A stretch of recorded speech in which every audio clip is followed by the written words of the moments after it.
कि 16 अगस्त को उनके डिफेंस मिनिस्टर राजनाथ सिंह साहब ने एक आइटम जो दिया है, उनकी आर्मी को अपग्रेड किया है। मैं एक फ्यूचर इन्फेंट्री सोल्जर को दर्शाता हूं। श्रीमान, भारतीय सेना ने एक मॉडर्न इन्फेंट्री सोल्जर के लिए एक लेजली फॉरवर्ड बढ़ाने के लिए AK-203 असॉल्ट राइफल को इक्विप किया है, जिसका रेंज 300 मीटर है। यह AK सीरीज का पहला स्वदेशी एकमात्र हथियार है। दूसरा, सर्वाइवेबिलिटी। श्रीमान, इन्फेंट्री सोल्जर की सर्वाइवेबिलिटी के लिए इंडियन आर्मी ने ballistic helmet, ballistic goggle, blood proof jacket, elbow pad, knee pad दिया है। हेलमेट और ब्लड प्रूफ जैकेट 9mm और AK-47 जैसे घातक हथियारों के बुलेट से प्रोटेक्ट करता है। टारगेट एक्विजिशन और कम्युनिकेशन। टारगेट एक्विजिशन के लिए भारतीय सेना ने एक मॉडर्न इन्फेंट्री सोल्जर को होलोग्राफिक साइट की सुविधा दी है, जो कि राइफल पर माउंटेड है।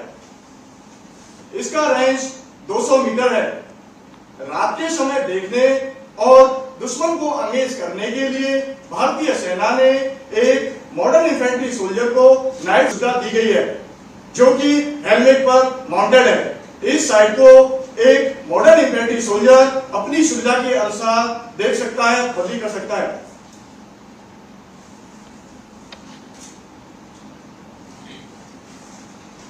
कम्युनिकेशन। कम्युनिकेशन के लिए भारतीय सेना ने एक इन्फेंट्री सोल्जर को कमांडर हेडसेट, जो कि हैंड फ्री काम करता है, की सुविधा दी है। इसके द्वारा एक मॉडर्न इन्फेंट्री सोल्जर अपने साथियों और अपने कमांडर के संपर्क में रहता है। एक तो उन्होंने सोल्जर्स को इक्विप किया है, उनको बुलेट प्रूफ जैकेट्स दी और फिर साथ उनके हेलमेट दिए, और उसके बाद जदीद राइफल्स दी जो होलोग्राफिक और रिफ्लेक्स विजन। उसमें मैं बताना चाहूंगा को जो नई उनको गने आर्मी को दी जा रही हैं, वो रात के वक्त देखने को वो सलाहियत रखेंगी।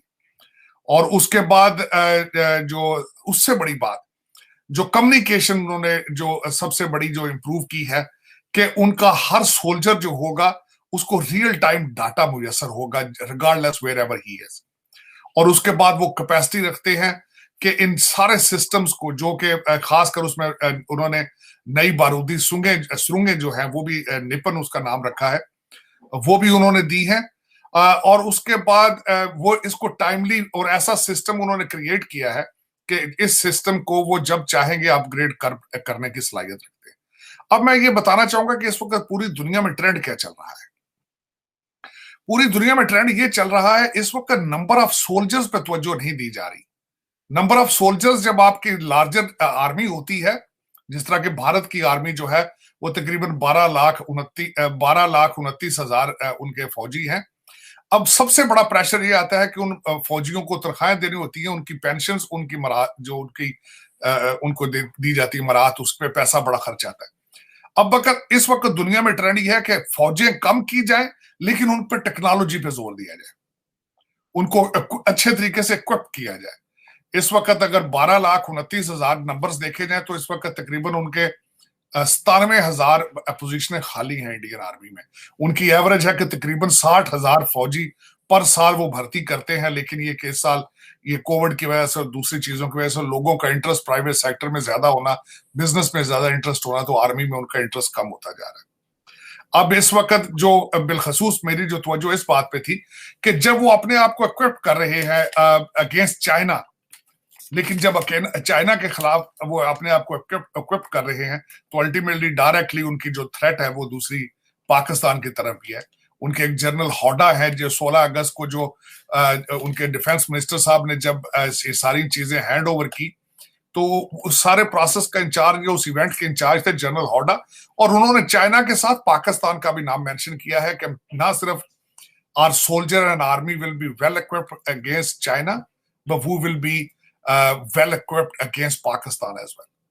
अब उसमें मुझे तशवीश इस चीज की है कि आप बैंकरप्सी की तरफ जा रहे हैं।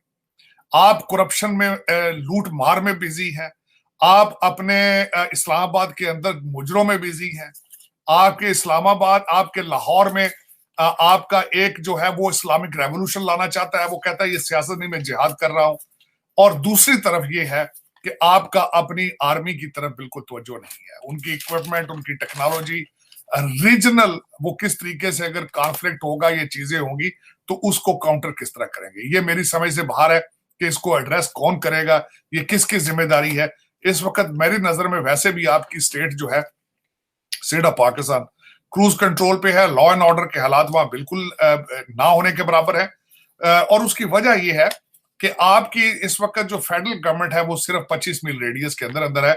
आपके वजीर आजम को मैं इस वक्त वजीर आजम नहीं कहूंगा, उनको उनका नया टाइटल होना चाहिए कि चीफ मिनिस्टर ऑफ इस्लामाबाद, क्योंकि उन्हें खुद नहीं पता कि मेरी जॉब डिस्क्रिप्शन क्या है।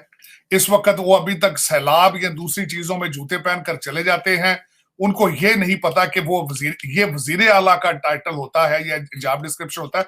You need to focus on policies,